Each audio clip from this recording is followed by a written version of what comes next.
Hey guys, I am Umar Aman Pathak going to present my lecture on Indian tradition, culture and society. This is the lecture which is beneficial for your semester and yearly examination of different universities of India. Besides of this, it is also beneficial for your UPSC, UPPSC and different state public service commission examination. So let's begin with us. Let's talk about the contents. Here my content is Arthashastra, authorship of Arthashastra and facts about the अर्थशास्त्र. आज अपने इस lecture में हम जानेंगे अर्थशास्त्र के बारे में और अर्थशास्त्र के राइटर के बारे में और जो है फैक्ट्स अबाउट द अर्थशास्त्र या अर्थशास्त्र के बारे में कुछ स्पेशल फैक्ट्स जो है हम अपने इस लेक्चर में जानेंगे. तो चलिए शुरू करते हैं. पहले जानते हैं कि अर्थशास्त्र क्या है. अर्थशास्त्र जो है ये कौटिल्य या विष्णुगुप्त की लिखी हुई एक किताब है. ये कौटिल्य जो है ये चाणक्य का ही नाम माना जाता है, लेकिन कुछ पश्चिमी विद्वान हैं जो कि कौटिल्य और चाणक्य को एक व्यक्ति नहीं मानते हैं. ठीक है, तो अर्थशास्त्र के ऑथरशिप किसकी है? कौटिल्य की. तो किताब किसने लिखी है? कौटिल्य ने. और टाइम पीरियड है 3rd BC से लेकर 2nd BC तक. ठीक है, 3rd BC से लेकर 2nd BC के बीच ये अर्थशास्त्र नाम की बुक कौटिल्य ने लिखी है. इसके टॉपिक क्या क्या कवर किए गए हैं? State craft, economic policy and military strategy. ठीक है, राज्यों का निर्माण, विनिर्माण और इकोनॉमिक पॉलिसी और जो है सैन्य स्ट्रेटेजी के बारे में इसमें जो है डिस्कशन है. जैसा कि इसमें नाम है अर्थशास्त्र, इसको देख के ये लगता है कि इकोनॉमिक्स की बुक है, लेकिन बेसिकली ये पॉलिटिकल साइंस की बुक है. अगर कोई एक वर्ड में आपसे पूछे कि इसमें इस बुक में खास कर क्या है, तो आप ये कहेंगे कि ये पॉलिटिकल साइंस की बुक है. लेकिन इसमें टॉपिक्स जो कवर्ड हुए हैं वो है स्टेट क्राफ्ट के, इकोनॉमिक पॉलिसीज के, मिलिट्री स्ट्रेटेजी के और सोशल वेलफेयर के या समाज के भले के लिए बात की गई है. इस बुक की लैंग्वेज है संस्कृत. ठीक है, संस्कृत में यह बुक लिखी गई है. Kautilya also known as Vishnugupta और Acharya Chanakya is traditionally credited as the author of the text. इस बुक के मतलब अर्थशास्त्र के जो राइटर हैं उन्हें कौटिल्य कहा जाता है. वो कौटिल्य का दूसरा नाम है विष्णुगुप्त या आचार्य चाणक्य. इन्हीं को जो है अर्थशास्त्र का राइटर माना जाता है. Chanakya was a scholar of Takshashila university. Chanakya जो है वो तक्षशिला यूनिवर्सिटी में एक स्कॉलर थे, एक प्रोफेसर थे and the teacher and guardian of the emperor Chandragupta Maurya.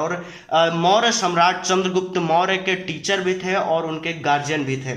He was born in अ ब्राह्मण फैमिली. जो आचार्य चाणक्य थे वो एक ब्राह्मण फैमिली में पैदा हुए थे.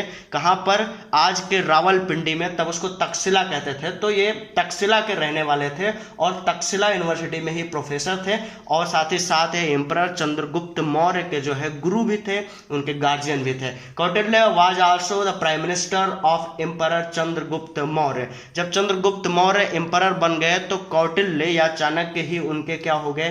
प्राइम मिनिस्टर हो गए. उनके गुरु का भी काम वही देखते थे, राजगुरु का, साथ ही साथ प्राइम मिनिस्टर भी थे. दोनों काम वही देखते थे. Let's talk about the facts about the अर्थशास्त्र. यहाँ पर अर्थशास्त्र के बारे में कुछ फैक्ट्स जान लेते हैं.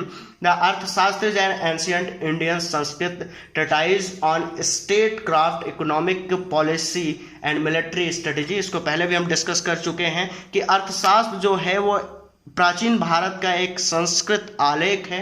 किस पर? स्टेट क्राफ्ट में, इकोनॉमिक पॉलिसीज पर और मिलिट्री स्ट्रेटेजी पर. The book was compose in 3rd to 2nd BC.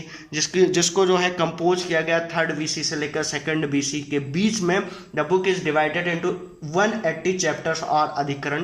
ये बहुत इंपॉर्टेंट है. बुक को जो है 180 चैप्टर या अधिकरण में विभाजित किया गया है. मतलब अर्थशास्त्र की किताब जो है, ये अर्थशास्त्र ये जो बुक है ये 180 अधिकरण या चैप्टर्स में विभाजित है.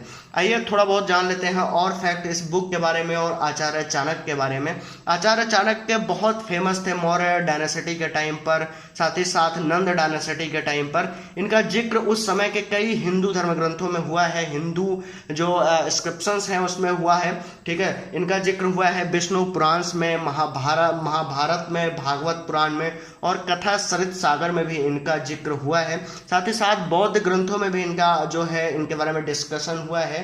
बुद्ध घोष की जो बुक है विनय पिटक, इसमें भी इनका जिक्र हुआ है. He is also mentioned in different Puranas like Bhagavad Puran, Vishnu Puran and Katha Sarit Sagar.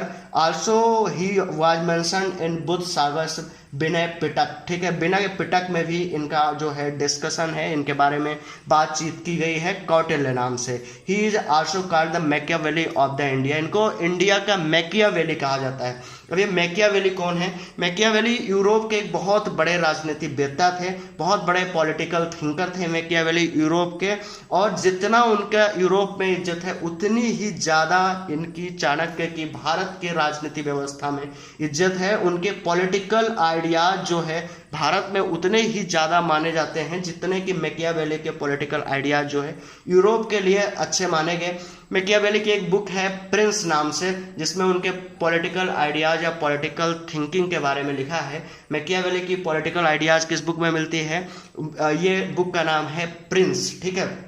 अब मैकियावेली और चाणक्य की तुलना इसलिए की जाती है कि दोनों के थॉट्स काफ़ी हद तक मिलते हैं। वो यूरोप में जो है राज्य निर्माण और बड़े बड़े राज्यों के निर्माता माने जाते हैं। इसी तरह से मैकियावेली जो है, इसी तरह से चाणक्य जो है सड़क से एक बालक लेते हैं चंद्रगुप्त मौर्य को और उसे एम्परर चंद्रगुप्त बना देते हैं। तो इन्हें भी बहुत बड़ा राजनीतिवेत्ता भारत में माना जाता है।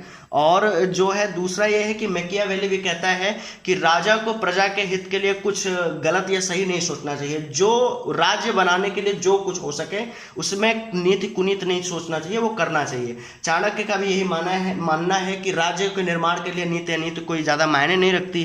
राज्य जब निर्मित हो जाते हैं तो फिर नीति अनीति अलग बात है। तो इस तरह से दोनों की जो पॉलिटिकल आइडियोलॉजी है वो काफ़ी मिलती है, इसीलिए चाणक्य को इंडिया का मैकियावेली कहा जाता है, ठीक है। Thank you.